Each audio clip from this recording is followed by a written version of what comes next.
We're so honored to have you all. My name is Holly Rosenfink from Neighbors for Refugees. And we're going to mute all of you right now so we can record this conversation. I hear an echo.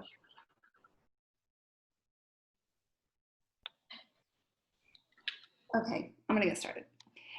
So today is World Refugee Day, as you all know, and that's why we're here. A few days ago, UNHCR, the UN Refugee Agency, released its annual report. There are now nearly 80 million displaced people in the world.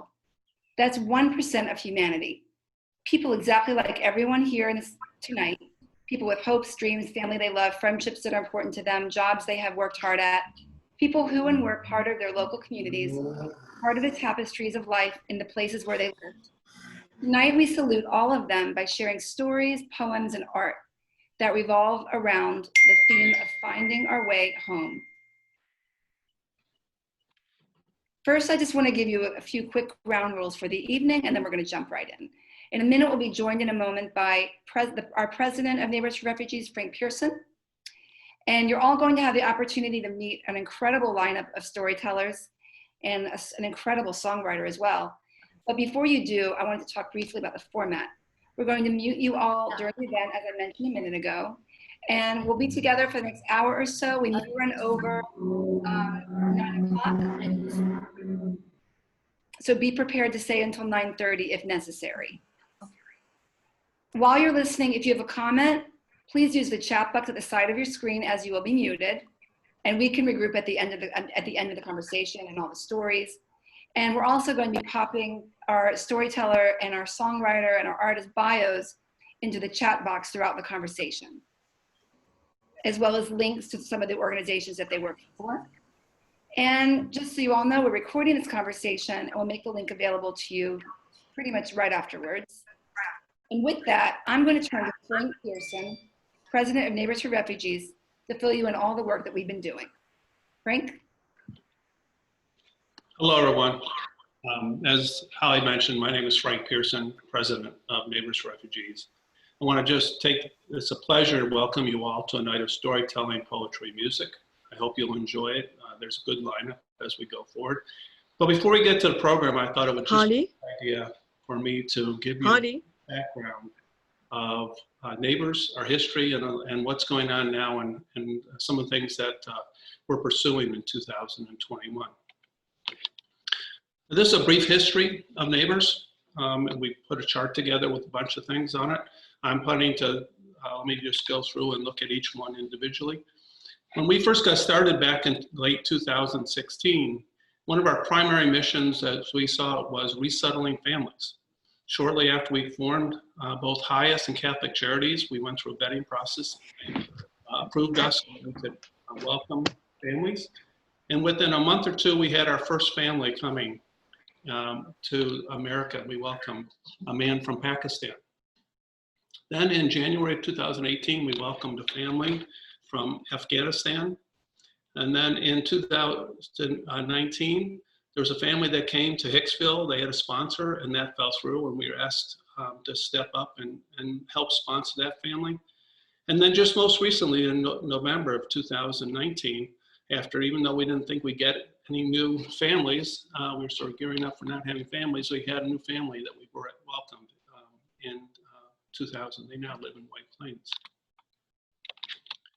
Oops, sorry. Another important mission that we had from the very beginning was advocacy and education. As a matter of fact, shortly after we got started, we had our first advocacy event with a Syrian dinner by her that basically we got people together, we talked, we ate Syrian food, and we learned about the culture, and it was a great event. Then later in 2017, Jody Cantor came and spoke at one of our local synagogues. She had written a whole series of articles for the New York Times to talk about the resettlement process in Canada and all the challenges that were faced by both the refugee families and their host families. An incredibly powerful presentation. We had our first day of action at local church, and basically we had people to come together. We talked about some of the issues facing refugees and talked about action steps that people could take, including writing to local and state and federal government. In fall of 2019, the Students for Refugees at the local high school was formed. Now there are a number of them at many of the local high schools around us. In 2019, we were very pleased to put on a play called In Her Words. The author interviewed many Syrian refugees, took those interviews and converted them into a play, which it was a very impactful and moving demonstration of what some of these women were going through. In 2020, we launched a couple new initiatives. One was third Thursdays at 3. Working at the local bookstore, you could come in and learn about issues and write postcards, which unfortunately has been put on hold with COVID-19. We hope to start that up in a new format soon. And then we've launched a series of educational programming. Our first event was last month, and we have another one coming up in July, which I'll talk to a little bit later. But we also realized fairly early on that we had to look beyond resettling families. A lot of the families, after most resettlement organizations, only give support for 6 to 12 months. And it really is too short a time for a lot of refugees, families to make it and be self-sufficient. So each year we've been holding a clothing drive. Lately it's been for winter clothing in particular, which is difficult for the refugees. In 2018, we launched something that we referred to as our Year 2 Fund. Year 2 is short for basically the year after the initial financial support period is done. And that has been an important thing where we have given grants for emergency medical, utilities, rent, driving lessons, a whole wide range of different types of grants. In 2019, we launched our Business Incubator program, in which we work with entrepreneurial refugees to see if they want to start their own businesses. And that's something in progress. And then this year we launched a mask making initiative, and we also launched our COVID relief fund, which I'll get to in a minute. So 2020, I look at this slide and I think, oh my God, it's only June. COVID-19 has really sort of thrown a monkey wrench into the works, but we were able to respond to that by putting in a relief fund, which we launched a couple months ago. So far, we've helped 70 families and over 250 individuals with grants over to $20,000. The mask making and sewing initiative, we work with 8 refugee families, 8 refugees, mostly women, who made 5,000 masks. The nice thing about that was it was a source of extra income for them. They were also able to feel like they were giving back to community and give them a sense of accomplishment, which was an amazing event for them. And then we've also had a couple food drives, one for a New Jersey refugee organization called Welcome Home, and a community resource center here in Mamaroneck. Our Y2 fund has been pretty active so far this year. We've had 7 grants with over $11,000. A lot of that's for rent. We have one of our recent families is moving from Yonkers to White Plains, so we're helping them with rent and also with moving expenses. Advocacy and program is pretty active right now. Again, I mentioned this third Thursday at 3. We've collected boots and coats for our winter clothing drive in October. Last year, that drive helped more than 400 people. We've had our online series of programming, and with respect with what was going on with World Refugee Day, we've had a lot of action items that we've been putting on a Facebook page to see if people can help out with refugees. And of course, we're doing ongoing support. We're providing ongoing assistance to families. We're giving financial, tutoring, homework, and other help. We also collect furniture, small appliances, things for when refugee families need things. We put out calls to donors and they give them. The Students for Refugees are active with working with the kids. They took them on a bowling trip. They're doing fundraising. And again, our Business Incubator group has been working with Amita's Alterations to take the mask making and try to make that into a full-time business.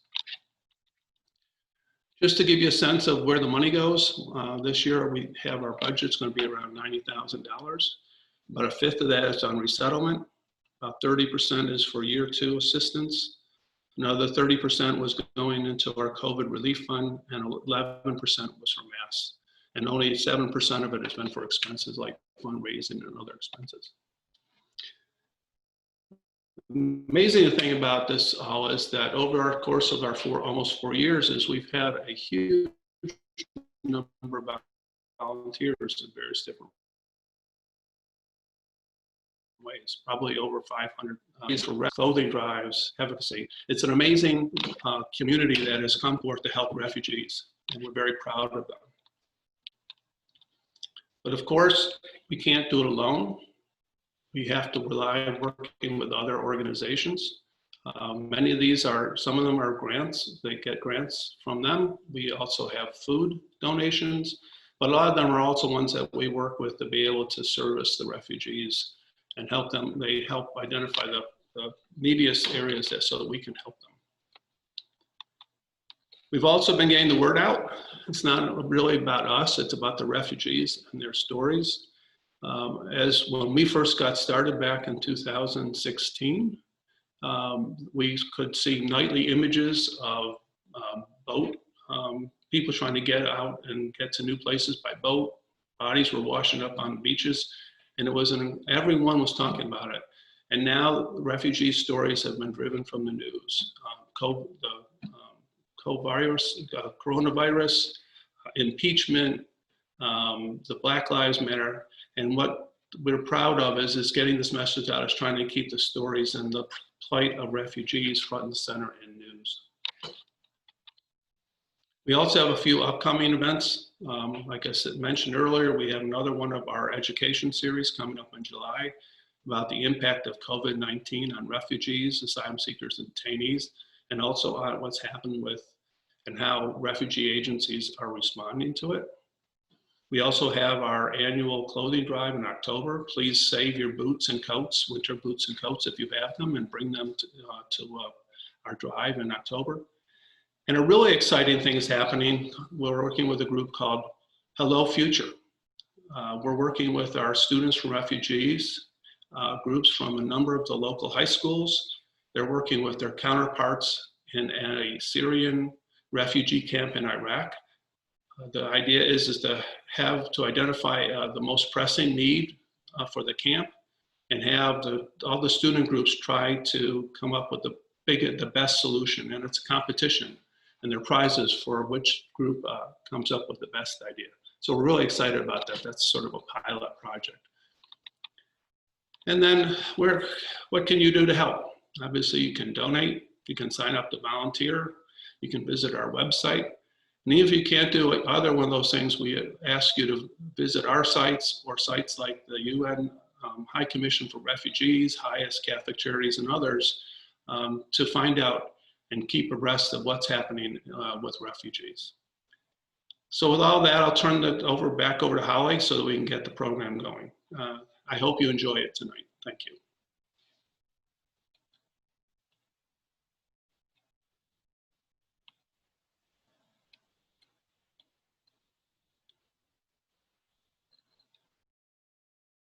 And with that, we're going to kick off our amazing night of storytelling.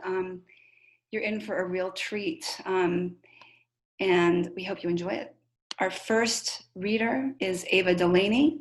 She will be reading Still I Rise, a poem by Maya Angelou.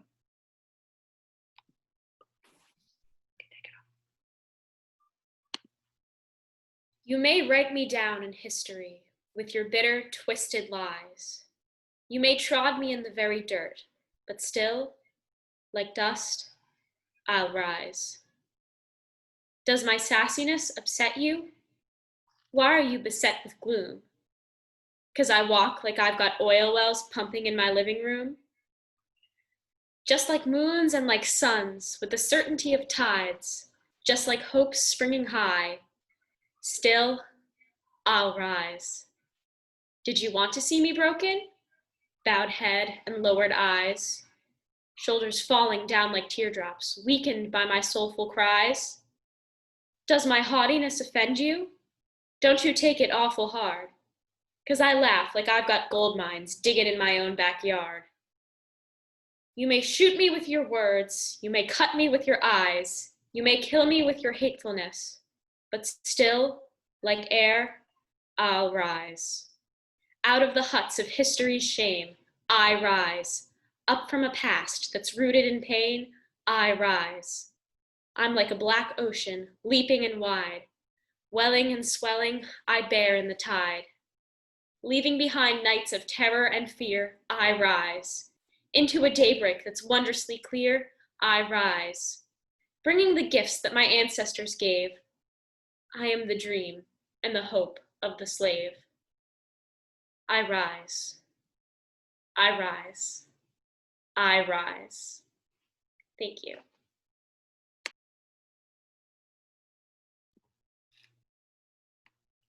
Thank you, Ava. Our next reader is Ruth Auburn Bright Glass, reading a story called Paradise 1940.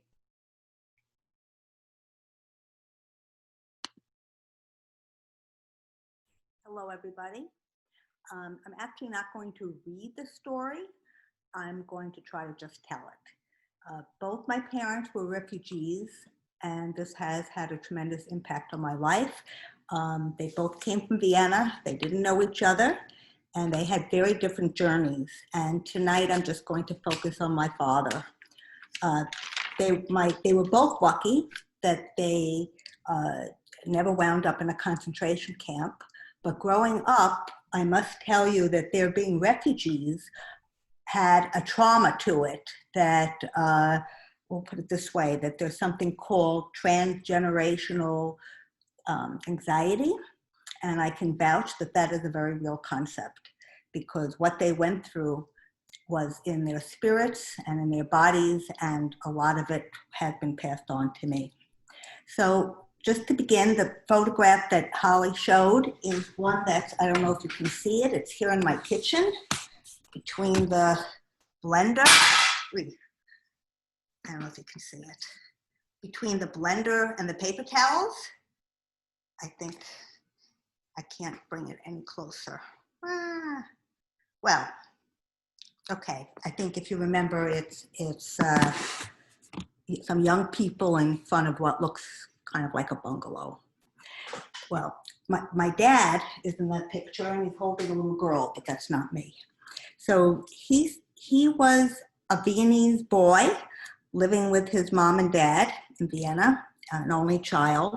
And in 1938, Hitler marched into Austria, into Vienna, and Austria was no more, was no longer sovereign. All the Nuremberg laws were in effect.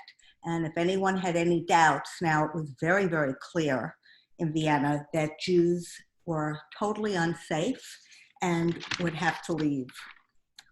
The world that he came from, my dad, he was 18.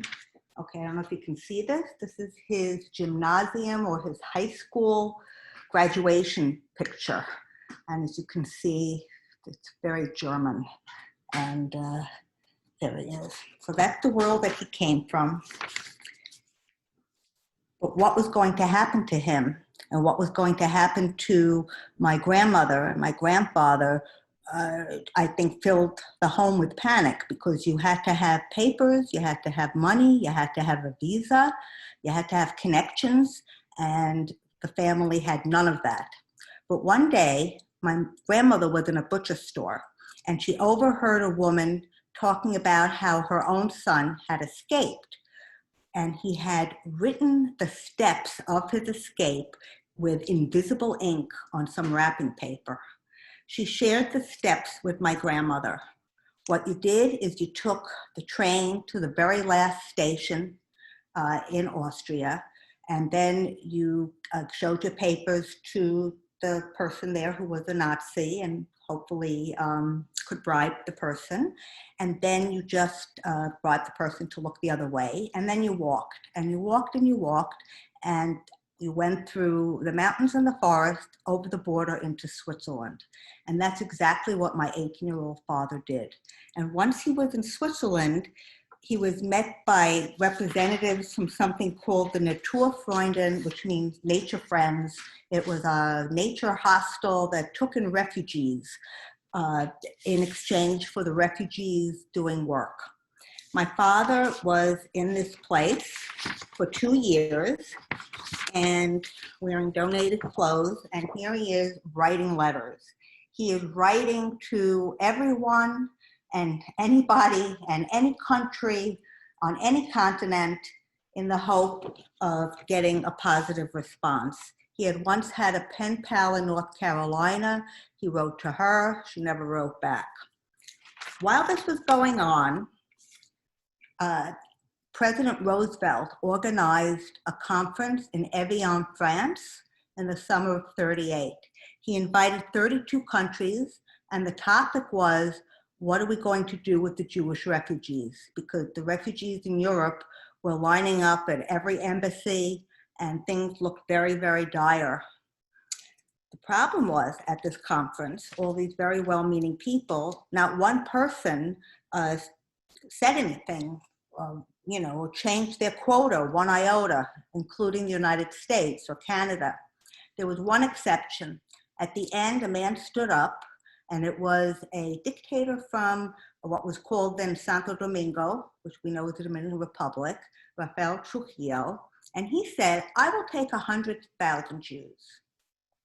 Well, 100,000 Jews, this was going to be good. So the Dominican government and our State Department and the Joint, the American Jewish Joint Distribution Committee, got together and hatched a settlement plan, which took 2 years to get it into place. 100,000 never made it for many reasons. That'd be a whole other Zoom, but 600 did. And my dad was one of the lucky people who got into this program. It was an agricultural program. And you might ask yourself, what do a lot of city boys and girls from Vienna and Prague and Berlin know about agriculture? And the answer is not much. But Trujillo was hoping to get some European know-how into his country and to try to bring it out of a third world status. And they learned quickly. They learned very quickly. So my father, wait, I have a great picture here. Okay. Everybody was given a horse. And here is my dad with his horse that he loved very much. And here's my father, city boy, milking a cow. He liked to milk the cows. And the agricultural experiments were very varied. Some failed, like the tomato crop that was spoiled and so plentiful that the tomatoes all had to go into the ocean. However, one of the settlers knew how to make cheese.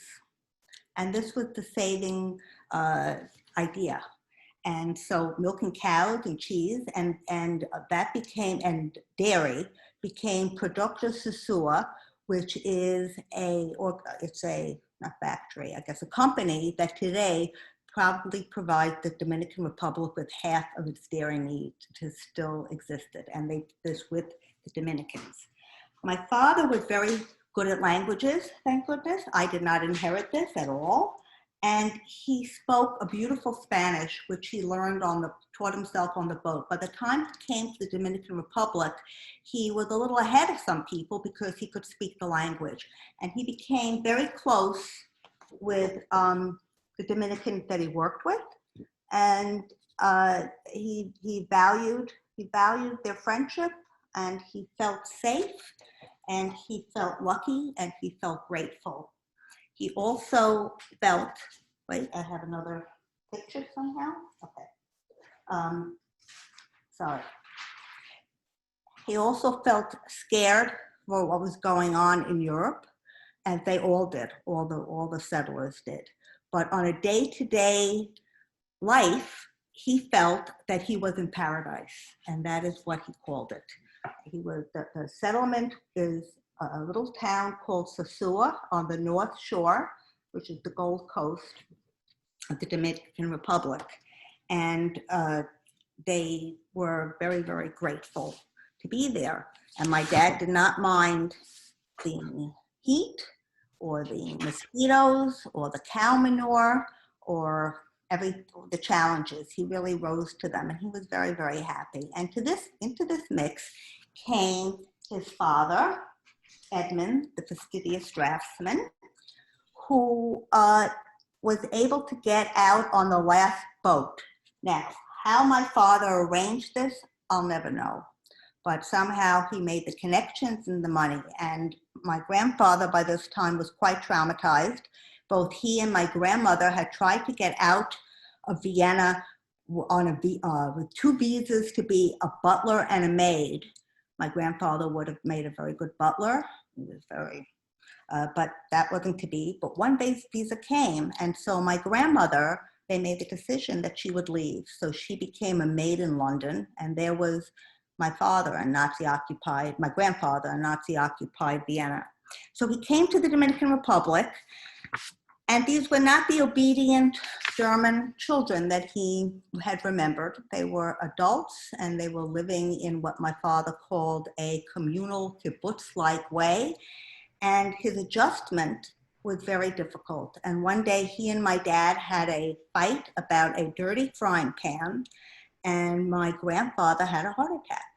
My father got on a mule to go get a doctor, and by the time he came back, his father was dead. My grandfather is buried in the Dominican Republic, and years later, I went back. I don't know where the picture is now. Here, so he's buried, and this is his grave.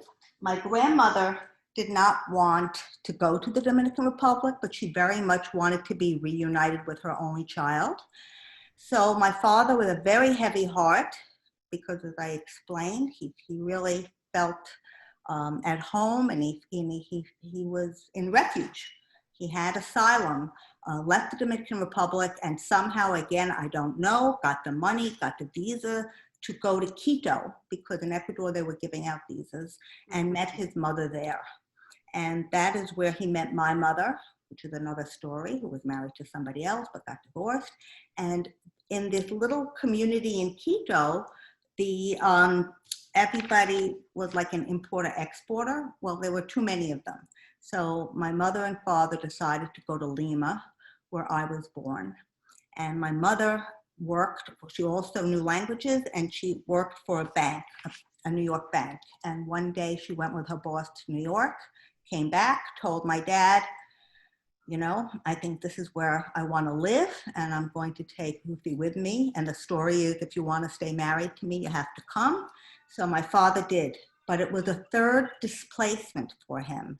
And I think it was too much. And my father, whether it was a genetic thing or it was because I think his heart was broken, he wound up having a coronary when I was 4 and didn't work, and proceeded to have terrible heart problems most of his life. And he became the quintessential New Yorker, ultimately. But his heart, I think, was always in the DR with the Dominicans. And when he died, Bob and I took his ashes and put them in the water in Sicily. And that's my dad's story in brief. So. Thank you so much, Ruth. Incredible story. Okay, now everybody, we're actually in for quite a story. I urge you to get tissues, perhaps, because this one is going to hit you in the heart. It's by a woman named Noor Zaytoun, who we're so welcome to have tonight with us. Her story is called My Story from Warzone to Sunny New Haven. And she was the first going to tell her story in her native language. And then Rania Sagir, a member of our board, will translate for her. So first I'd like to introduce Rania. Hello, everyone. So we got to know the Zaytouns from Greater New York Families for Syria through Amber and Iris. And they're a lovely family with like 3 children. And she has a very touchy story, really sad. And she's gonna start her story, and I'm gonna try to translate it to English. So, Noor Zaytoun from Syria. Welcome, Noor. Noor Balshi. Thank you, Rania. Hello.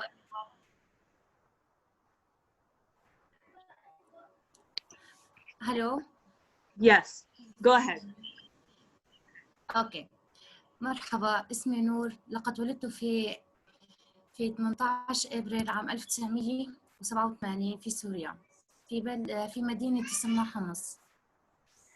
Hello everyone, my name is Noor. I was born on April 18, 1987 in Syria in a town called Homs. نشأت في منزلي مع أمي وأبي وأربع إخوة وأخت. I grew up in my house with my mom, dad, 4 brothers and a sister. أحببت بلدي عندما كبرت. I loved my country when I was growing up. كان هناك ما نحتاجه آنذاك. There was everything we needed back then. تزوجت من عامر بعد عام أنجبت طفلي الأول، طفلة تدعى حنين. كان لدينا منزل جميل وجديد. I got married to Amir, my husband. After a year, I gave birth to my first child, a baby girl. We named her Hanin. We had a beautiful and a new house. ذات يوم في منتصف آذار عام 2011 بدأت الحرب ثم بدأت رحلة الجحيم والخوف. One day in the middle of March 2011, the war started and then the journey of fear and hell began. انقلب النظام العسكري على المتظاهرين من خلال إقامة حواجز على الطرقات. The military regime turned against the protesters by setting up roadblocks. كان هناك حاجزاً أمام منزلي. كان هذا من المؤسف للغاية. كان علينا أن نتخلى عن منزلنا مقابل أمننا. There was a barrier in front of my house. It was very unfortunate. We had to give up our home in exchange for our security. يوماً بعد يوم ازداد الأمر سوءاً. كنا خائفين من الاعتقال أو القتل في الاشتباكات التي كانت تحدث. Day after day, it got worse. We were scared about being arrested or killed in the clashes that were happening. والذي حصل علقنا بالمنتصف بين النظام والمقاتلين والحصار. We were caught in the middle of the regime, the fighters, and the siege. أيام دون أي طعام أو أي غذاء أو لم يكن لدينا حتى الحليب أو الحفاضات لطفلتي. We went for days without any food or anything to eat. We didn't even have milk, diapers for my baby. قرر زوجي عامر نقلنا إلى منطقة عمله. لم نعيش لمدة شهر هناك. My husband Amir decided to move us to his work area. We didn't even live there for even 1 month.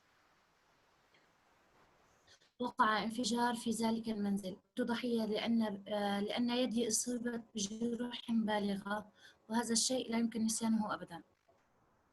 In that house, there was a huge explosion. I was a victim because my hand was injured very badly, and it's something that I can never forget. هربنا إلى الأردن بحثاً عن العلاج مع زوجي وابنتي التي كانت تبلغ من العمر 3 سنوات في ذلك الوقت. We fled to Jordan to seek treatment with my husband and my daughter, who was 3 years old by that point. كانت الحياة في الأردن صعبة للغاية. فقد قتل خلال هذه الفترة شقيقي وأخت زوجي ووالده وكما أنجبت ابني محمد في هذه الفترة. In Jordan, life was very difficult. During this time, my 2 brothers and my sister-in-law were killed. And we lost my father-in-law. I also gave birth to my second child, a boy. We named him Muhammad. لقد تمت دعوتنا لتقديم من خلال الأمم المتحدة لطلب اللجوء في أمريكا. We were invited to apply through the United Nations to seek refuge in America. قررنا السفر إلى أمريكا من أجل مستقبل أطفالي ومن أجل علاجي. وصلنا في سبتمبر عام 2016. We decided to travel to America for the future of my children and for the to seek treatment for me. We arrived on September 2016. أنا ممتنة لأني تحسنت هنا. تلقينا الدعم من الأمريكيين على سبيلنا كانوا لطفاء معنا. I'm thankful I got better here. We received support from the Americans upon arriving. They were so nice to us. في عام 2016 أنجبت طفلي الثالث، طفلة جميلة أطلقنا عليها اسم لين. In 2016, I gave birth to my third child, a beautiful baby girl. We named her Lean. حصل زوجي على عمل ويدرس أطفالي في المدرسة هنا. شكرا جزيلا للجميع على دعمهم. My husband got a job and my children study in school here. Thank you so much to everyone for their support.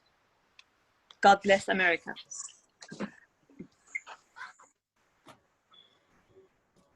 Thank you. Thank you, Noor.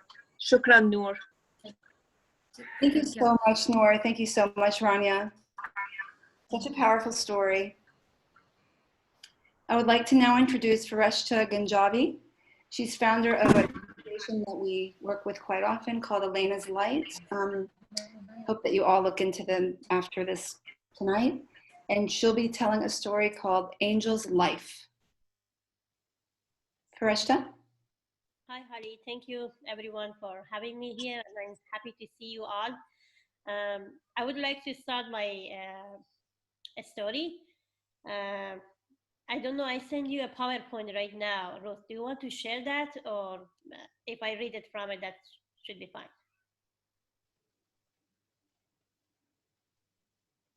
Do you want to share that PowerPoint? Oh, it is. But I can, yeah. Let me share it again. Okay. Okay. Okay. But I can start it now by reading it. It's a little bit long. I apologize for that, but I try to just focus in about my life, what happened in past, not from here, because I have like many lovely story in my life here. But now today is the one I would like to mention how was my past life. Okay, let me. Her mother gave birth to her elder brother in the Harirud Valley of Afghanistan as she escaped the Soviet invasion on horseback. Her brother died after a few days, maybe from an infection disease, or because she could only travel at night in the cold. Her brother did not survive. Her family went from Afghanistan to a second country 40 years ago after being forced to leave their home countries as a refugee. She was born in the second country and she has loved learning ever since she was a child. But from the beginning, she had to struggle to get an education because of lack of legal documentation. She cried for years, months, and days to go to school. Finally, her father found someone to make a fake ID for her to go to elementary school. He might thought her daughter would have gone into school after learning some and basic reading and writing. She became an adult at the age of 12 after completing 6th grade. Her father asked her to help undocumented refugee children by teaching them. And he always encouraged her and gave her confidence to complete this task. She became a teacher, leader, and a guide for Afghan students and their families who were not allowed to go to school or use any other services because they lacked refugee documentation. She chose to teach because she felt it was her responsibility to support these children. She told her students that education will help all of us move beyond our circumstances. Some students were even older than her, but all were thirsty for education. The signs of the city were brightly lit, but they were lost in the darkness because they were not able to read them. She made a plan. She has to go to school in the morning and have a child life as others, and teach her student in her secret school in the afternoon. She worked hard at her secret school to make it a safe home for everyone who loved learning. After 2 years of working and convincing others to join her, her school had over 300 students with 10 new teachers besides her. She was too young to run the school alone, so her father and their leaders at the mosque rented a basement and converted it to a 3-classroom school. The biggest obstacles facing them was the government. Every other year, the police came to their school and tried to evict them because they did not want undocumented refugees to obtain an education and stay in the country. They used to tell them, her schools used to tell them that they will close their school at the end of the semester, but they did not mean that. Their students would pray to keep the school open, and she managed to keep the school going as long as she was there. Unfortunately, after she moved to the United States, the government shut down the school completely. For a student's sake, she will continue to pursue education no matter of the cost or hardship.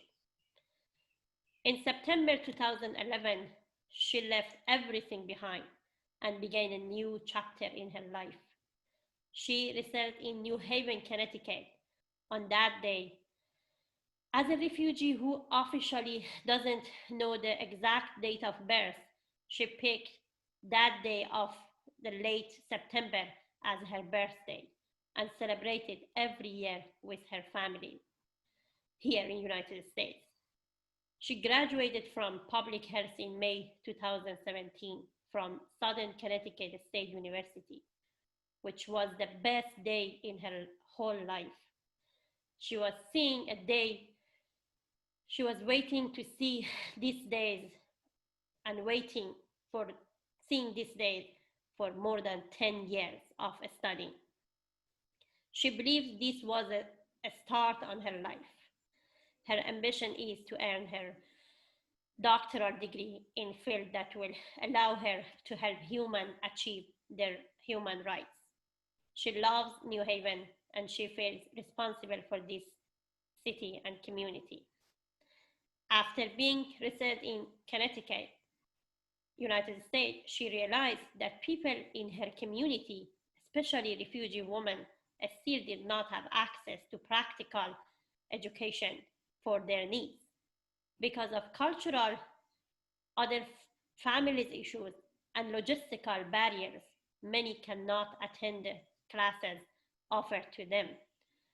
So she founded an organization named Eleanor's Light to serve these unmet needs, designed with accessibility in mind, to provide free in-home ESL tutoring session with a focus on driving education and also in-home maternal and pediatric health education services, and make a certain of safe space for cultural extension and immersion. Eleanor's Light inspired organization named Eleanor's Light is a reference to her father's description of education as the light for a bright future.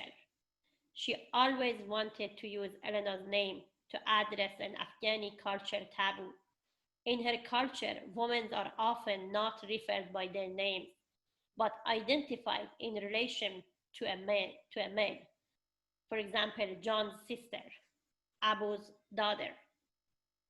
By using Eleanor's name, she chose to make a statement on equality and importance of education and opportunity for everyone. That child is me, Fleischman and Gabby. The meaning of my name is Angel. This is my life, Angel's life, who became an adult and refugee at a very young age, and now working to have a bright future for myself and my community. Thank you for spending time and listening to my life story. Thank you. Arashta, thank you so much. Thank you for sharing your story with us. Next up, we have Gabby Katz-Fleischman. She'll be reading a story, telling her story called My Father's Story. And we're going to be showing photos this time. And she'll be reading alongside. Gabby?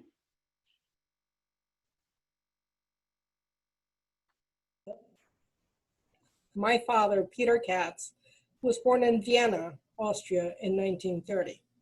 Vienna, at the time, was a city of music, of art, of culture, of science. He was loved by his parents and extended family. In 1938, everything changed. My father remembers being in town with his father when Hitler came into Vienna. Everyone cheered. Even at 8 years old, he knew that this was not good. The first time that I was in Vienna with my father at the age of 12, I remember that he held my hand and told me that this is where he had stood with his father when Hitler came into Vienna. I did not know anything about the Holocaust at the time, and it was always an unspoken rule that we did not ask my father about his childhood. But I understood then that I had to learn more. His father's business was appropriated by the Germans. My father was not allowed to go to school anymore. Jewish-owned businesses were attacked and destroyed on Kristallnacht in November of 1938. My grandfather left Austria seeking safe passage for his wife and son. He had business friends in France. While in Marseille, he was apprehended by the French and turned over to the Germans. He was deported along with thousands of other Jews to Auschwitz, where he was murdered. The situation in Vienna was getting more dangerous. My grandmother heard of a transport being arranged by the International Red Cross to get the children to safety. She packed a bag for my father, including family photos, and brought him to the train station in Vienna. That would be the last time my father would ever see his mother. She had saved his life. My grandmother was eventually deported to a work camp in Poland where she died of typhoid. The kinder transport took them to Belgium, where he was taken in by a Hungarian Jewish couple. He was very fortunate as they took very good care of him for 7 years. He had to learn French in order to attend school and eventually learn Hungarian as well. Towards the end of the war, they had to hide in an attic, generally offered to them by a non-Jewish friend at great peril. My father, though, could not stand being in the attic for too long. He got a job in Brussels as a photographer's assistant. When the war ended in 1945, he knew that his parents had not survived. He joined a group of young people seeking to emigrate to Palestine and was preparing to go. In the meantime, his aunt, who had immigrated to Mexico before the war, found out that my father had survived. They sent him a letter along with a ticket to come to Mexico. As he was a minor still, he was just 15, he had no choice but to accept their offer. In December 1945, he embarked on a ship towards Cuba, and from there took his first ever plane trip to Mexico City. There, he had to learn Spanish and also complete his studies. He eventually learned English as well and slowly rebuilt his life. In 1954, my parents were married. To this day, they have 4 children, 9 grandchildren, 4 great-grandchildren, and just 1 month ago, my father turned 90 years of age. 2 more interesting facts I'll tell you about my father. Once my father was able to make some money, around 1960, he bought a little house in Israel so that the couple that had taken care of him could live the rest of their lives in Israel. They died in Israel in 1974 and 1980. I was grateful to meet them. The second fact is that in 2013, at the age of 83, my father decided to become a bar mitzvah. Better late than never. Thank you for listening to my story.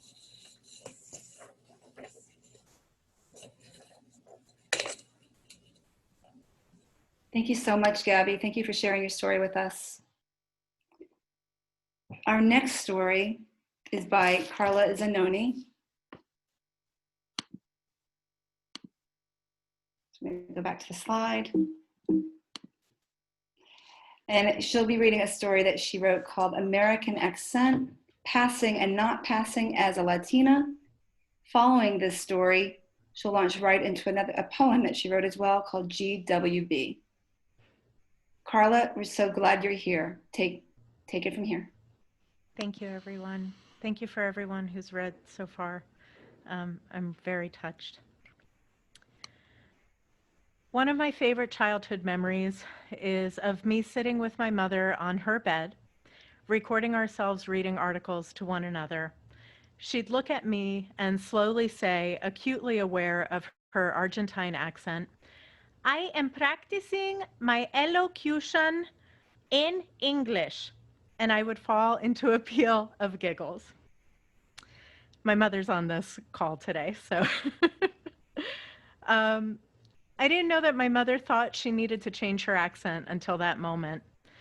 I don't know that I was even aware she had an accent until I was around that age.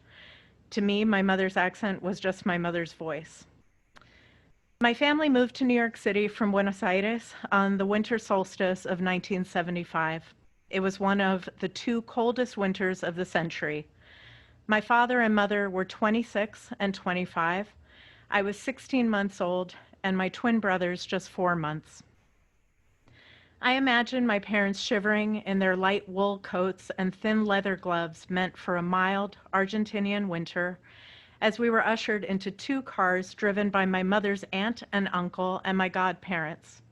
They had moved to the States a few years earlier, pioneers who paved the way for our new lives.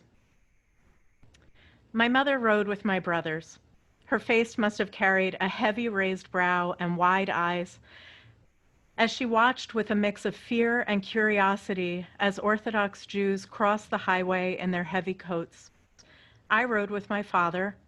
I imagine us sitting in the back of the car, his blonde hair and warm blue eyes, my dark hair and expressive round eyes, watching the scenes of the Brooklyn-Queens Expressway stream by with uneasy puzzlement. All the planes landing and taking off, the pulsing energy of starts and finishes. We moved to Park Slope, where my father worked as a building superintendent and my mother cared for us at home. He barely spoke English and would just smile and nod while working. My mother says the neighborhood's largely Jewish community eventually knew we were Gentiles from Argentina, a place where some of their family wound up after the war, just as my family did post-Franco and Mussolini. The Paris of South America, they may have imagined. A palatable South America. If my father didn't speak, they sometimes mistook him for Eastern European, maybe one of them. He was passable, and my parents were happy for it. Things were different when we moved to New Jersey about a year later. The women in our apartment complex regularly mistook my dark-haired and olive-skinned mother for a nanny when she was on walks with my brothers with their blonde, long curls. "Whose children are those?" they asked. Later, a friendly neighbor couldn't fathom that we had gone to visit friends in Montauk one summer. My mother told him about our weekend one morning, and when she said we'd visited Long Island, he corrected her. "You mean Long Island City," he said. "Oh, yes, yes," she said, not understanding his implication that our Latino family could have friends only in the inner city, not a well-off area on Long Island. To me, being Spanish felt like both an asset and a burden. On one side of the house where I eventually spent my childhood, my best friend's grandparents were thrilled when we moved in. We were an exotic reprieve from the dull Americans on the block. On the other side of our house, a childhood friendship ended. The girl I had played with for years bullied me from the dividing line of our property, towering over me and cursing my family. "You're a spick," she said, spitting with anger, a word she couldn't have possibly fully understood. My eyes swelled with hot tears. I knew she meant we were ugly, bad in some way, and different. I just wanted to be the same. My parents tried to assimilate.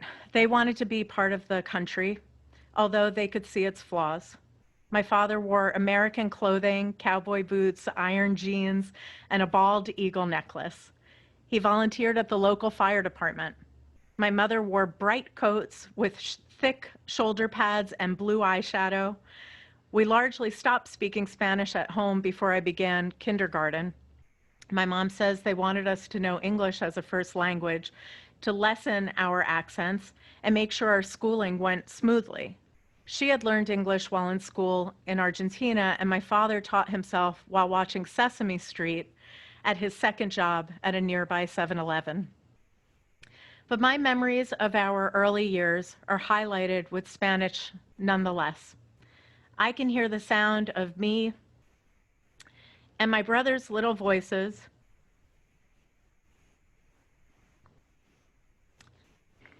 recorded on a cassette asking for pollo. When we celebrated Thanksgiving, my mother would make an American turkey and a Spanish one. Everyone ate the Spanish bird while the American one dried out untouched. And when my grandfather came home from work, he'd give me candies from a tin he kept in his car if I would say the word caramelo, the word for candy. But those experiences always felt tucked away out of public sight. For most of my life, I was told explicitly or implicitly that it was best to assimilate, to make use of my pale skin and light eyes. Is your last name Italian? Yes, it is. Never mind the Lopez, Rodriguez, Rafart, and Busas who came before us. They've all disappeared. Years later, I'm now back in New York City and live in a neighborhood where more than half of its residents are from the Dominican Republic. When I walk into the stores that are alive with the sounds of Spanish music, conversations, and energy, I find myself nostalgic, longing to be part of their world of sticky sweet café con leche, swooning love songs playing so loudly on the speaker nobody can hear each other, and the little abuelitas picking out root vegetables I wish they would teach me how to cook at home. I want to connect our worlds back through a common source, reach back into my childhood cocoon. But that connection is mostly out of reach. Almost weekly, I have to explain to someone that I'm a real Latina and that I didn't just study Spanish in school. They cock their heads and wrinkle their foreheads when they hear my funny Spanish. I confuse them, and it stings.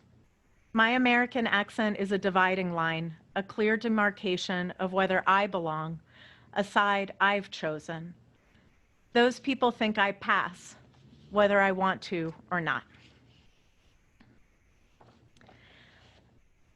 On another note, I'm going to read a poem that I recently wrote called GWB, and it's about the distance that we can even feel just between New Jersey and New York. I thought I saw a bird with wings spread wide, pointing at the sun.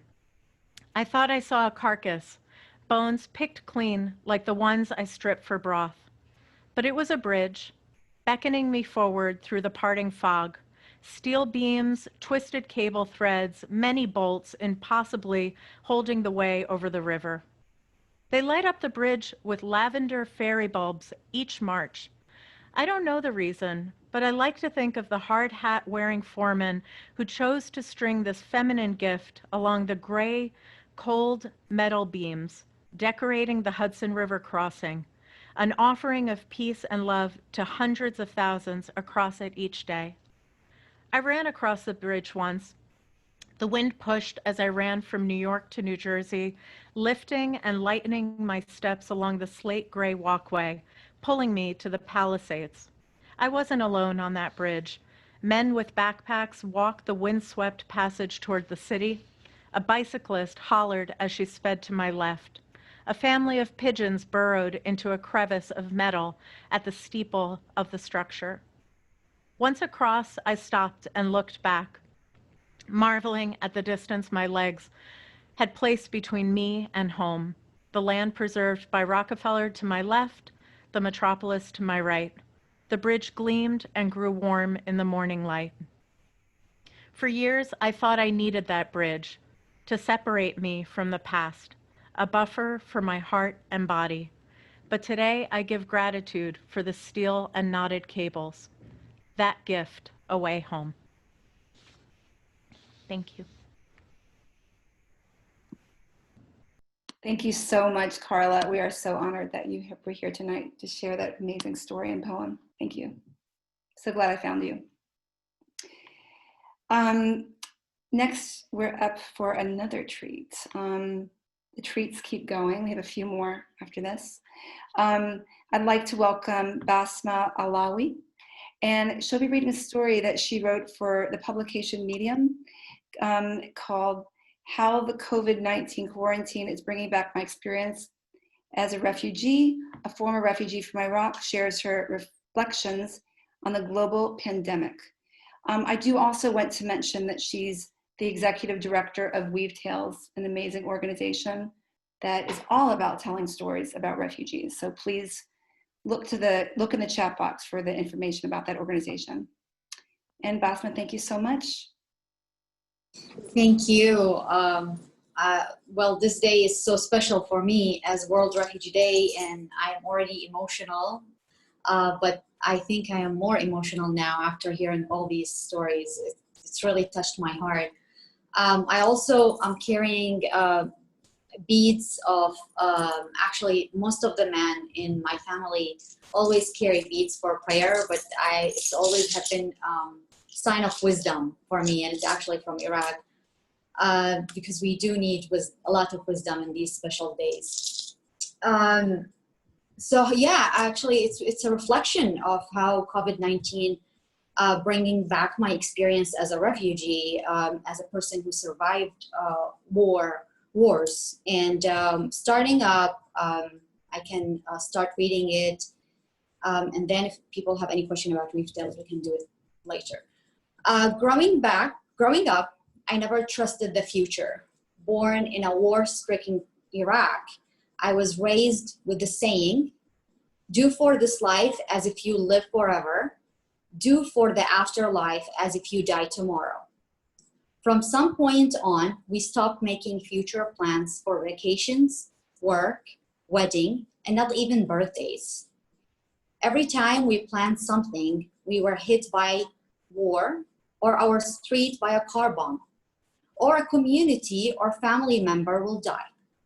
In 2003, I remember that I was planning for my high school graduation, but everything stopped when the war hit Iraq again. In 2007, as I was joyfully planning for my wedding, the day that every girl dreams of, everything was suddenly canceled when a tragedy struck my family. The militia had attacked and killed my uncle in his house with 16 gunshots. This event caused huge pain and trauma to our whole family that lasted many years. My mom fell ill, and the entire family went grieving for 2 full months before my wedding. Despite this sadness, life continued, but I didn't have the guts and courage to move forward with my wedding. Everything was uncertain, and I didn't want to take a risk, so I canceled the wedding. I was still able to get married eventually, but this time it wasn't planned out. Just a small family gathering in the midst of the grievance. As a human, we tend to forget our disappointments and always want to hope for the best. Now, after years, the current global pandemic reminds me of the fact that we should not take life for granted. Just like those time back in Iraq, I had many plans this year. I was planning to meet my mom in Turkey after 2 years of not seeing her, go to London for Athena 40 Forum, where I was nominated to be one of the Athena 40, hold many community events, and most important of all, I was about to launch Weave Tales, a Jacksonville-based nonprofit organization that I co-founded last year to help refugees worldwide through storytelling. Only this time, it's not just my plans. The whole world is on lockdown and quarantine just like me. Over the years, I have become flexible enough to change plans and adapt. However, using the quarantine to spend time with my family still seems like a distance and guilt-ridden idea given the dire situation of refugees worldwide. Every day, I take an overwhelming volume of calls from refugees community, not just in the US, but also in Turkey, Iraq, and Africa.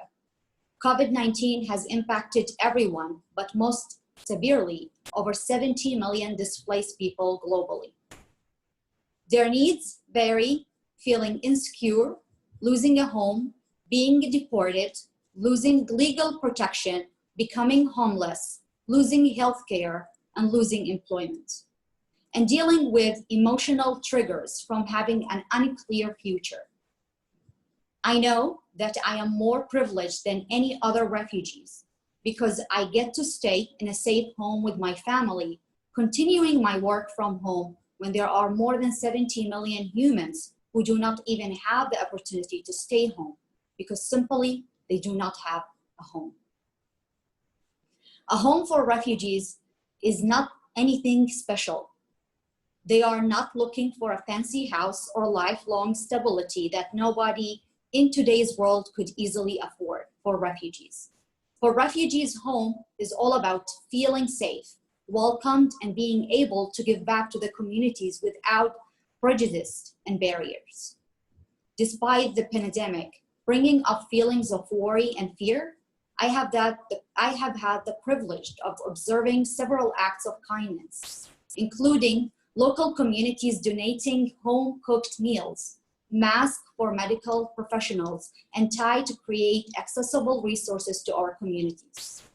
I have witnessed medical professionals who were once not able to serve their communities in America because of immigration restriction receive a temporary certification to help on the front line.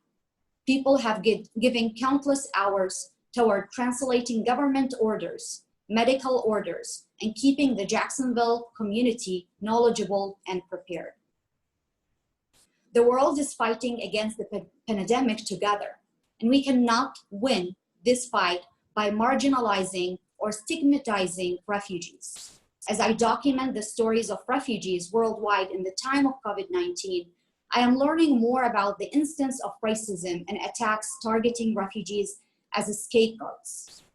These events should not be condoned under any circumstances. However, what is even more important is for us to be reminded of the spirit of compassion and humanity that are missing in today's narrative surrounding refugees. Just like everyone else, refugees are also humans who want to be included and help out those in need. After all, their home isn't far away. It is where they are accepted as full members of the community. Thank you. Thank you so much. We're so honored that you're here tonight, Basma. And you're actually not done yet. We're going to show a video that your organization, Weave Tales, made about another pandemic, racism.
Okay, and now we're going to move to another story called Refugee Stories, written by Shoshana Mallet and read by Neighbors for Refugees board member Ruth Gare. Thank you. Ruth?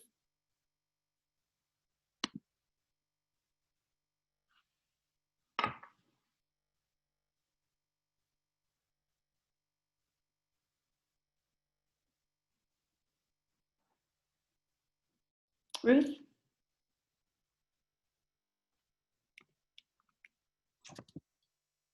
I'm unmuted. No worries, that happens. Sorry. I'm reading for Shoshana, who's an asylum officer at a New York asylum office. This is called A Little White Card from a book that she's currently writing. I met Mickey today, Pema yesterday, Amadou the day before. In between were Zhu, Hannah, Michael, and Olga. They come from Kazakhstan and Tibet, from Congo and Zaire, from El Salvador, from Egypt, Indonesia, Azerbaijan. They come from every third world country in this great world of ours, filled mostly with third world. And I often muse as to how I know the capital of every refugee-producing country. Have you ever been responsible for someone's fate? I leave my apartment like any other mother, kissing my baby, whispering I adore him, giving the babysitter instructions. I drive to work and listen to the weather. I turn on my computer, drink coffee, and open my first file. It could be Dolma, raped and imprisoned in Tibet, or Chen, forced to abort a fetus because the Chinese government predetermined the size of her family. Or even Amadou, walked by armed soldiers to the river, told he was not a citizen of the only country in which he'd ever lived, and ordered to cross. I decide if the torture is or was persecution. I decide if the persecution fits the legal definition of what will enable me to grant asylum. Not in some grandiose courtroom behind a gavel and black robe, but in an office in an obscure part of Queens, now Bethpage, as part of a small, little-known body of the federal government called the Asylum Corps. Less than 300 of us exist in 8 offices throughout the US. The only people who can affirmatively grant asylum, allowing a person to remain in the US indefinitely pursuant to Section 208 of the INA. As I've been given the privilege of caring for my children, I've been given the privilege of touching lives of so many people whose lives need to be touched. I'll never know if asylees think of me, thank me, or wonder about me. But I know I often think about them and thank them for giving me this very unique perspective with which to live my life and with which to teach my children. I'll never forget that one Tuesday during the winter of 2000. I was interviewing cases all day, had not left my office until late afternoon when I saw Travis, my colleague, running about. I asked what was going on. Travis answered, there was a Congolese woman in the waiting room with 5 children. Why wasn't I helping him with this case? It seems this woman had been suddenly arrested, imprisoned, and severely beaten for some reason that had something to do with her husband, who had been a political figure. I never quite got the beginning of the story straight. She managed to escape from that prison, managed to gather 5 small children, and managed to somehow board a plane with them and get to the United States. She arrived in the US with nowhere to go and bare bones English. The family slept on chairs in the airport. On the second day, an airport worker approached and asked if he could help. Piecing together the woman's broken English, the airport worker told the woman to take her children to the New York Asylum Office, which was not near any subway or any railroad.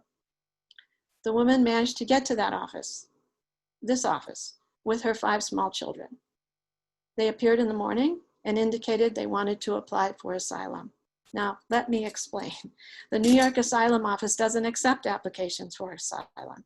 If you live in the Eastern United States, have not been caught by ICE, and want to apply for asylum, you have to obtain an I-589 from Citizenship and Immigration Services, mail it to the Eastern Regional Service Center in Vermont, Vermont processes the application, assigns an alien number to the form, creates a file, and sends it to whatever local office has jurisdiction over this applicant's residence. In New York, a clerk receives the file and the computer generates an interview notice.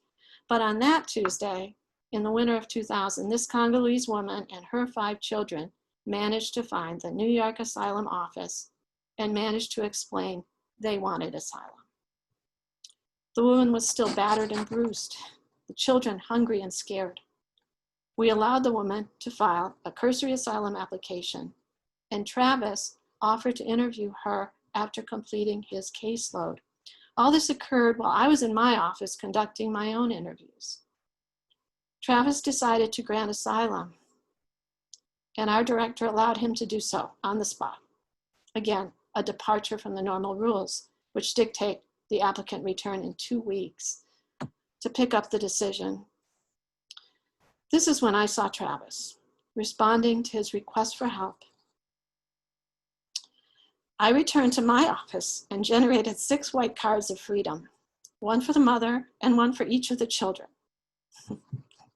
While I was generating the cards, Travis was making arrangements for the family to stay at a women's shelter on Long Island.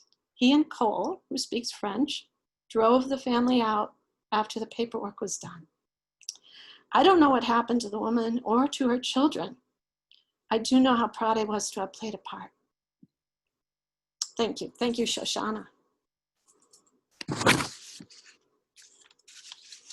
Thank you so much, Ruth, and thank you so much, Shoshana. I know that you're here, and I know that you have many members of your family as well, and we're very proud of you for sharing their story. Thank you. Next, I'd like to introduce Hannah Goldberg from a catering company called Tannabelle that employs refugees, and she's going to share her story about how she founded Tannabelle, and we're so happy to have you. Hannah? Hi, thank you for having me. This is really such a beautiful event, and it's so touching, and all of these stories are so personal and touching. I'm not sure that my story will be as beautiful and touching. I did found Tannabelle, which is a food and events company, 3 years ago, and we've just had a very, very long day of catering, so I apologize. I'm sort of running on fumes, and I'm a little discombobulated, but anyway, Holly asked me just to share a little about how we got started, and so, you know, I really appreciate the opportunity. So Tannabelle was founded in the spring of 2017, so just over 3 years ago. And to be honest, you know, it was really a response to the election. I was trained as a chef, and I'd worked, you know, here and in Europe in kind of fine dining kitchens for a long time, and had done a lot of things around food. And had always kind of traveled, eating and meeting people and relating to other people and their cultures through their food. And after the election, I think we were all just, well, I don't want to speak for everyone, but I was certainly stunned and angry, and, you know, sort of looking around for ways to respond and speak up. And I live in Park Slope in Brooklyn, and there's a very active, at that point, very newly formed refugee task force at our local temple. And they were having a film screening, and I attended that, and it really sunk in for me that my connection with food as a professional chef for now almost 20 years had always been, you know, as a way to access people and their culture. And the film that they were screening was The White Helmets, and it was, you know, I'm sure a lot of you have seen it, and it talks so movingly about the White Helmets' work in Aleppo. And, you know, I think at the time too, I understood that there were a lot of people, a lot of, at that point, newly arrived Syrian refugees who were sharing their food with their new neighbors. And to me, that just seemed like the most natural thing in the world, right? And these women come and they have so much talent and ability, and food is such a universal language. I was on another World Refugee Day call earlier today, and we were talking about it. And I think what I appreciate so much about working with refugees in the food space is, I think food for all of us is such a powerful connector to our memory. and our families. And I think, with so many of the women I work with, those tastes of home, they're homes that, likely they won't be able to return to, and these recipes, those smells and tastes, are what connects them to their mother's kitchens and their grandmother's kitchens. And I think that that's really powerful. So we work with, so the work began in the spring of 2017, chiefly with Syrian women and their food. We work with women now from all over the Middle East, so chiefly Syria, but also Iraq and Afghanistan and Iran. So we began that spring really just with a focus on particularly working with women, because they tend to be the ones in the kitchen who have all of these talents and recipes and abilities. And also I felt like there was a problem there too, where I think it was a unique opportunity to help those women integrate into their new communities, over a language barrier, to find time to work with them and their schedules, to find time that they could share their talents, around their childcare responsibilities, around other things, that they had going on. And so we started that spring doing dinners here in Park Slope in my home every month. And we would invite, it began with friends and friends of friends, and, it kind of grew from there. And working with a lot of the local refugee resettlement agencies, I talked with them about the sort of women I was looking for, women who were really passionate about food, whose eyes light up when they talk about it, and and immediately all of the refugee resettlement agencies knew that woman. They said, "Oh yeah, you have to talk to Maha. She's always bringing things into the office." I connected with those women, and we began working together. And over the last 3 years, the company's grown. We started also doing more catering. We started teaching cooking classes, which is a really wonderful and intimate way for us to connect our cooks with most often other women. And, we can stand around the counter cooking and then sit down at the table and share stories. And so we've done that. And then I think, so post in this new COVID era, obviously we can't host people and create that sharing space that we're accustomed to. And so we've been doing our same meals as delivery. So that's what we were doing today. But also, as soon as the pandemic began, food is all I think about, and it's so central, so central to who I am and what I do. I immediately thought of, the fact that particularly a lot of newly arrived refugees could really be in need of aid and emergency groceries, and they hadn't connected to larger systems in the city yet, and how disorienting that must be.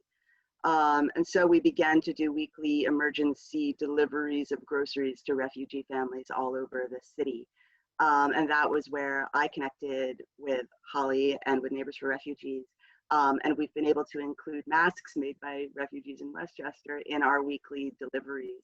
And I think that's been obviously a great boon to the refugees that we serve here in the city. And it really closes a loop. It makes a lot of sense for Tannibal, the more we can do to support and empower refugee women in everywhere, but most immediately in the tri-state area.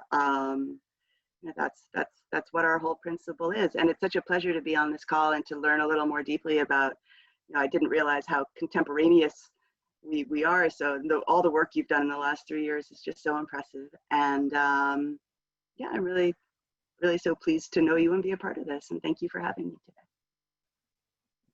Thank you so much. Such an honor to have you with us, and we loved working with you the last few months, and we look forward to our continued relationship. Absolutely. We have one more story and then a song. This story, it was written and we read by its writer, Penny Codrington. It's called Made in the USA, and you're in for another treat. Penny?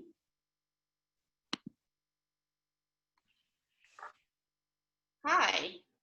Okay, I'll jump right in. So somewhere in my files, there's a clipping from a newspaper, the Guyana Chronicle. It's a photo of a pretty girl in a hoop skirt performing on the piano for Princess Margaret when she toured the British colonies in the 1950s. The girl's father, mayor of Georgetown, watches proudly. And that girl is my mom.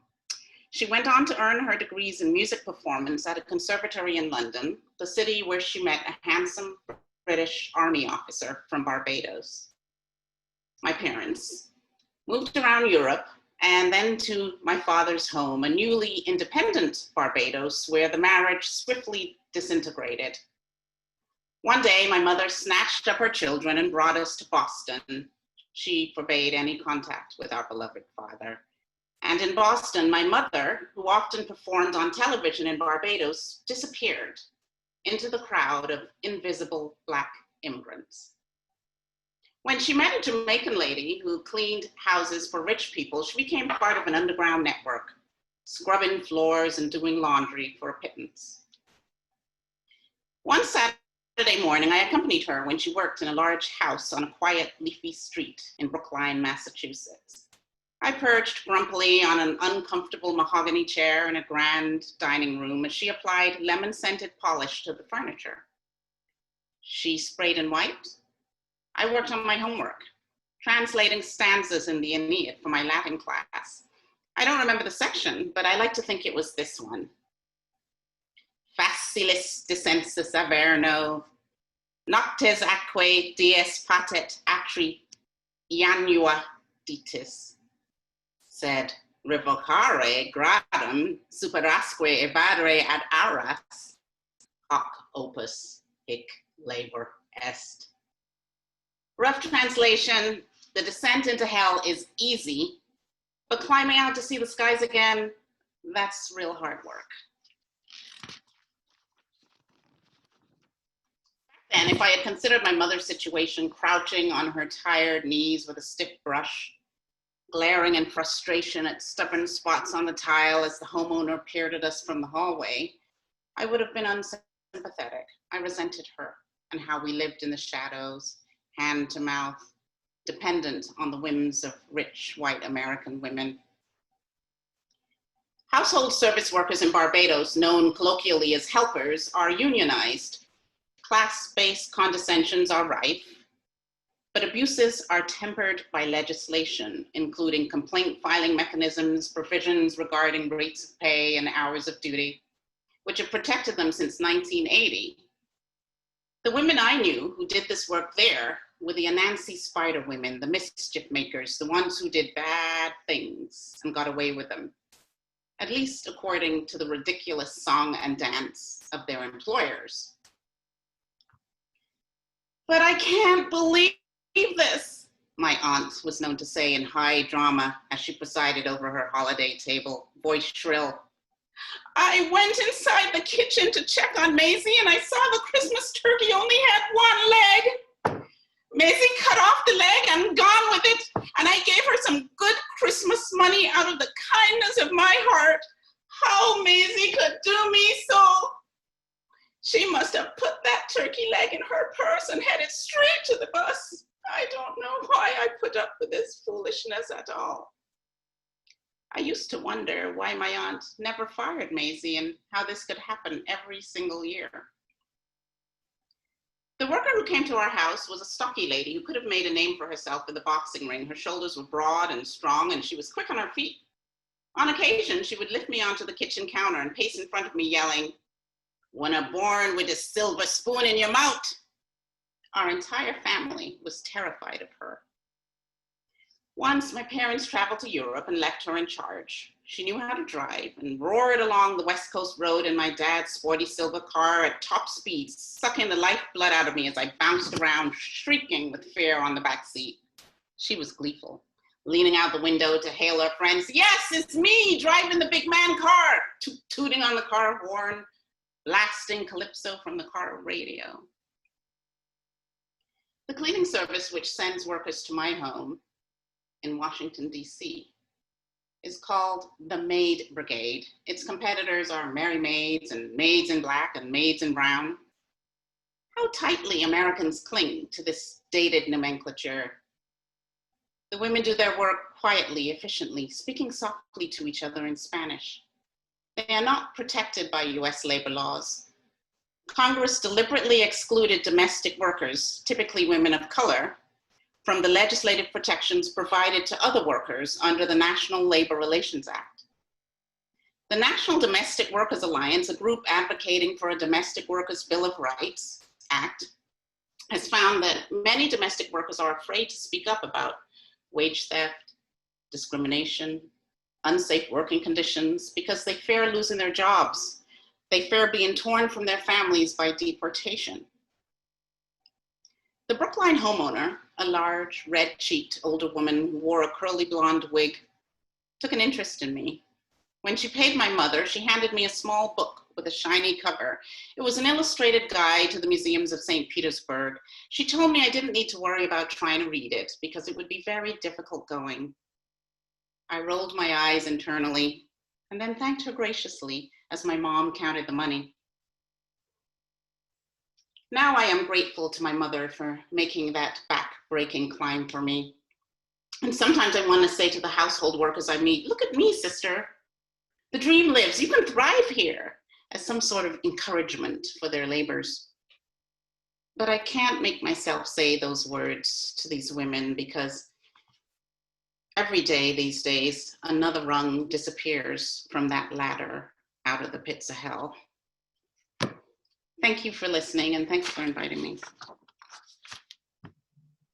Thank you so much, Penny. We're so honored to have you here, and I'm so glad I found you as well. Thank you so much. Our last story is actually a song written by an amazing songwriter named Dylan Connor. It's called All Sides of the Sun, and it's a song that was written in response to the tragic photo of Alan Kurdi, a 3-year-old who drowned in the Mediterranean Sea. Dylan, thank you so much for being here. Hi, my pleasure. Good to be here. Very moving evening, and I really related to the comment about the American turkey and the other turkey that were made at Thanksgiving that someone shared about, because I have Syrian in-laws, and there's always a Syrian turkey at Thanksgiving and the American version. The Syrian one's outstanding, I have to say. And I loved in that last segment, I'm a Latin teacher, so the reference to the Aeneid was a gift. The descent into Hades is the easy part, but getting back up into the air, that's real work. You can read into that a lot of ways. So on the video playing behind me, these are photographs that my father took on his mission to Lesbos, Greece, to help in the refugee boats and help. The majority were Syrians, but there were many others from different countries as well. So this song is really trying to take us to a place where, especially those of us who are parents, can imagine the decision to leave your home and leave everything behind for a journey that could end up in death for yourself or your children. And for that to be the decision you make is something that's very poignant, I think, to try to imagine.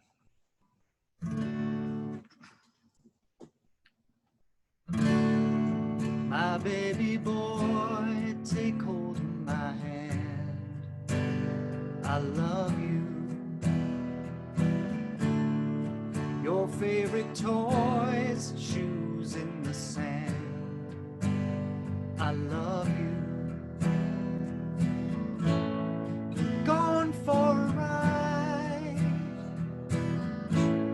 over the tide, where we can see all sides of the sun.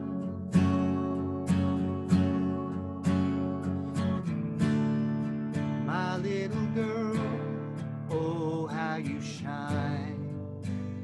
I love you.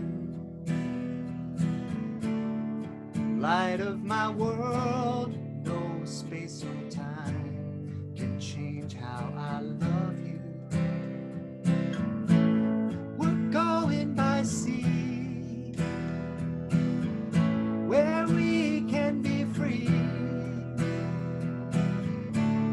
where we can see all sides of the sun. All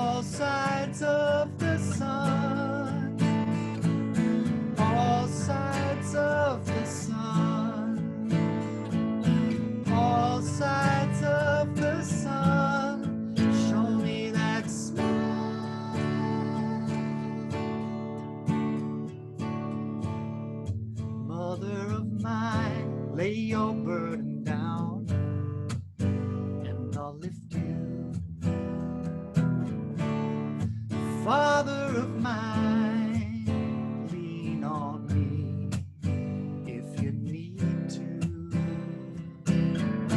We're in the same boat. If it sinks or floats, yeah, we're gonna see all sides of the sun. All sides of the sun. All sides of the sun. All sides of the sun.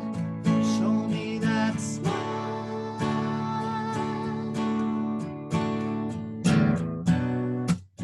Here's a coin to pay for the ferry.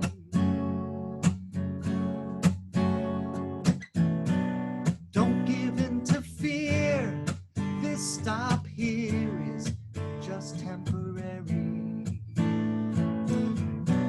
Yes, I helped you in to this world. Every breath that you took felt like a song. Find me in the next world. I won't be long. All sides of the sun. All sides of the sun. All sides of the sun. Show me that smile.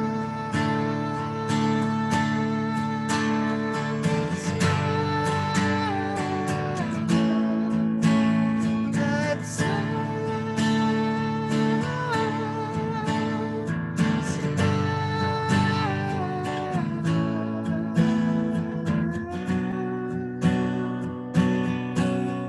Show me that smile.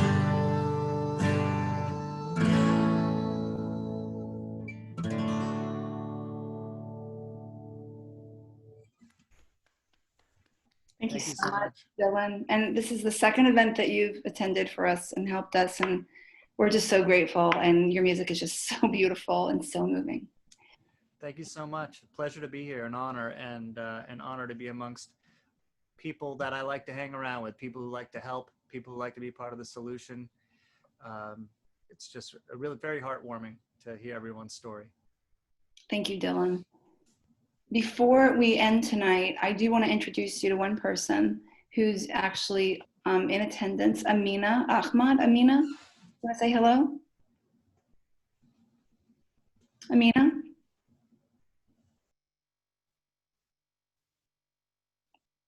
Amina, maybe you're on mute.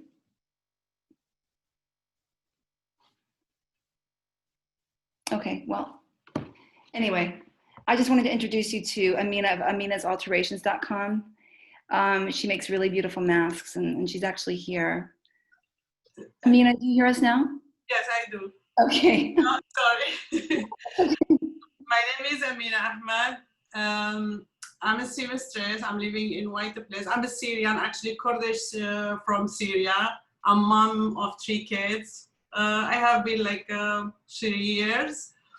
So I'm living in White Place, and I work with the Holy, and I really proud to work with her, and we work together. We made a mask, and still I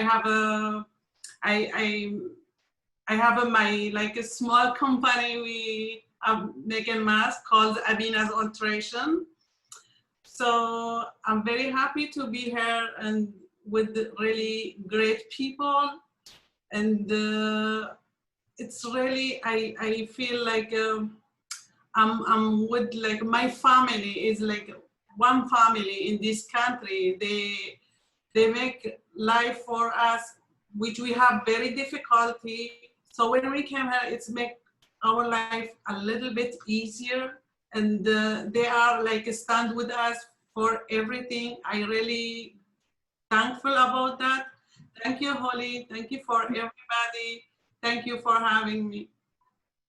Thank you, Amina. Do you want to just show us one of your masks or a few of them? Yes, sure. I do. I have actually a lot of masks, and one, this, I don't know, it's sure or not. I can wear it. Okay. So, yeah, and I have I have 4 kids. I have 4 children. I have 4 adults. You can go to my website. You can find it. It's called aminazalteration.com, and you can choose whatever you want, or you can see what we are doing. Perfect. Thank you so much, Amina, and thank you to our amazing storytellers, songwriters, poem readers, and all of the amazing organizations that joined us tonight. And to everyone who joined us tonight, thank you so much. We will allow you to take yourself off mute if anyone has anything to say before we end. If not, we'll just say goodnight. Okay. Thank you so much, everybody. Thank you so much. Thank you so much. Thank you, everyone. Thank you, everyone. Thank you, everyone. Good night. Thank you, Diane.